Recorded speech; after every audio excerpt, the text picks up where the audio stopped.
Welcome everyone to the game between Dimitris Alexakis and Arjun Erigaisi. Dimitris comes a little bit late to the game. Arjun is already there on the board and he opens the game with 1 e4 and presses the clock. Arjun comes back, shakes hands. This is the second round of the European Club Cup. Arjun representing Team Alkaloid while Alexakis is playing for the local team of Ipotis Roads Club.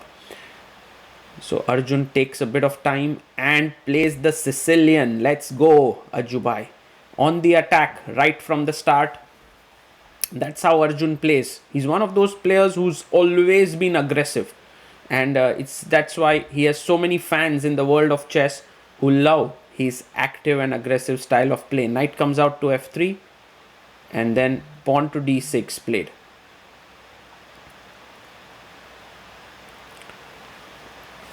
Well, we have the open Sicilian possible here with d4, and that is exactly what Alexakis plays. Pawn takes pawn by Arjun.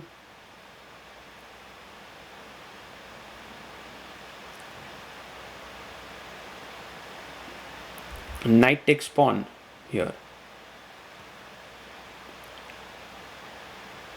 And black plays the knight out to f6. Pawn comes up to f3. And this line is very interesting because, generally white goes knight c3. But the idea of f3 move is to play c4 later and then develop the knight. So Arjun instantly takes things in his hands and plays e5. And Alexakis plays knight b3. I believe that bishop b5 could be a more accurate way to play, but maybe this is preparation. Bishop comes out to e7 for Arjun, and now this is the move that I am saying needs to be played. That's what he plays. That's the idea of playing this opening.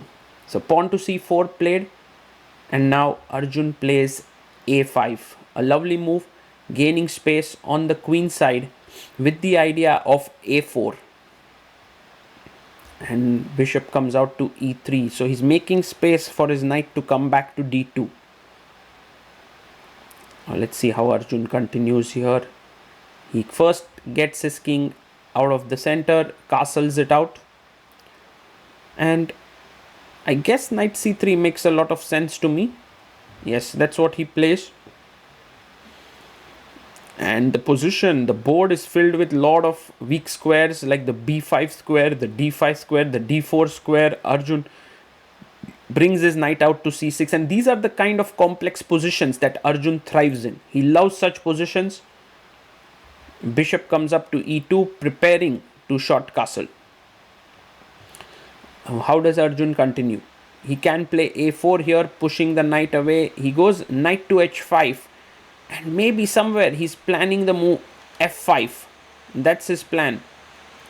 And white can short castle here, but maybe short castling, there's bishop g5 as well.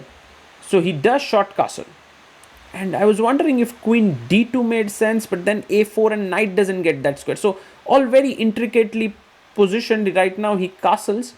And for Arjun, the best move is bishop g5. He finds it. He plays it. And notice that after takes and queen takes d6, that would be a mistake because of knight f4, threatening a mate, threatening the bishop, rook coming to d8. So I don't think you should be tempted in taking that pawn. Alexakis goes bishop f2, keeping the bishop on the board. This is the bishop that's controlling all the dark squares in the position. If Arjun trades it, it would be good for him. Now a4 pushes on. He comes back, knight to c1. And now, let's see how Arjun continues. Gets off his jacket and pushes his pawn to f5. Wow, an aggressive move here by Arjun.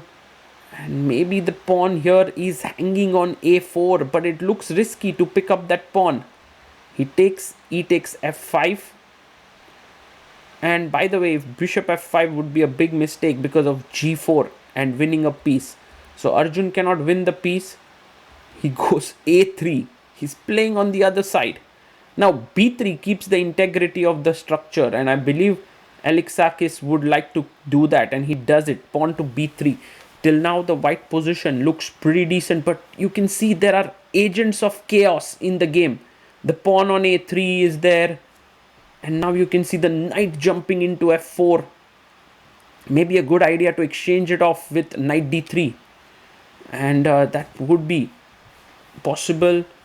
Alexakis goes knight b5, and he is trying to create chaos on the board as well. Now this is bold and brave play against Arjun, but maybe not the best idea. Bishop f5. Arjun is known for this kind of play. Bishop takes here, and now just notice this. If queen takes, it is trouble time because the knight jumps into d4. So Alexakis takes it with the knight, attacking the bishop on f5, and Arjun has to find a good move here. Otherwise he's pawn down. He finds it. Queen f6, a beautiful move.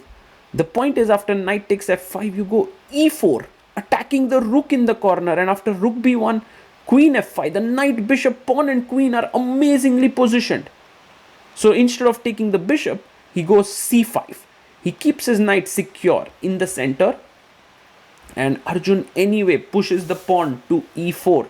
Now notice here that there has been a square that has opened up for a check, and it's an important move that Alexakis needs to find here. It's not enough to now move the rook. Yes, check, and this actually frees up the e2 square for the knight. So then the queen could defend the rook. But potentially this is dangerous, because when you play knight e2, there is knight takes g2 coming in, king takes g2, e takes f3 with chaos here. So that's the reason why Alexakis goes knight f5, and this is a big mistake, because Arjun can pick up the rook in the corner of the board. He can even pick up the knight. That's also winning now.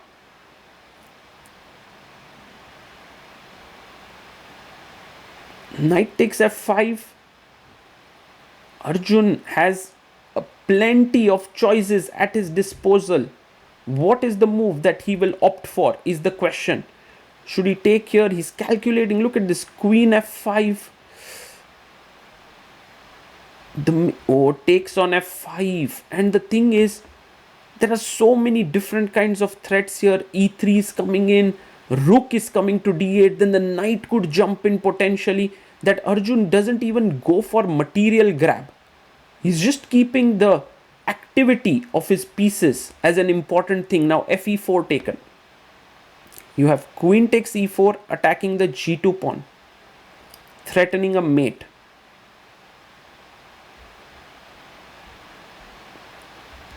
Takes queen e4.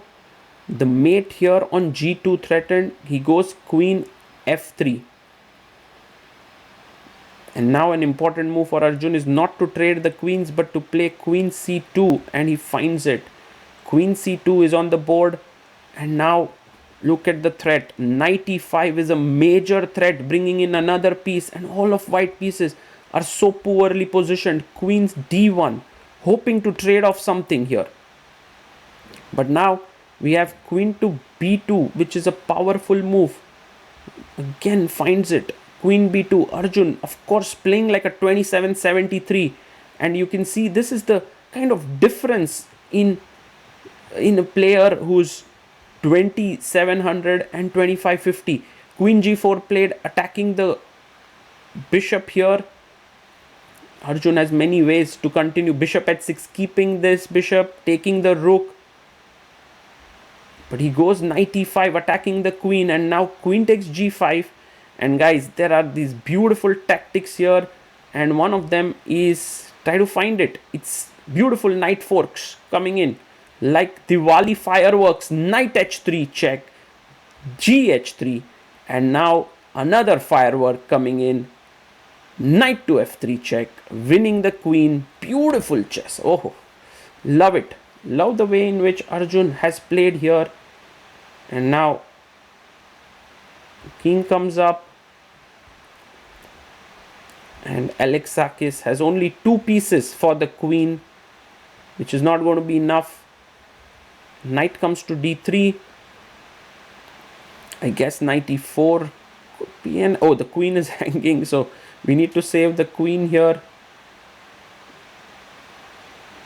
Arjun can go back. Queen f6. He goes queen e2. Again, the best move here, threatening a check, and knight h3 mate. What a game this has been. 28 moves in, and Alexakis resigns. Arjun Erigaisi shows why he is an absolute beast in this format when he faces lower rated opposition. He started off with a draw in this tournament, something that we don't see him doing often, a draw against a 2450 IM, but now he's back on track and back to his winning ways for his team Alkaloid at the European Club Cup. And as Arjun makes his way back to 2800 mark, and yeah, hopefully he'll also make it to the candidates via World Cup. As always, it was an utter pleasure seeing him play his explosive brand of chess.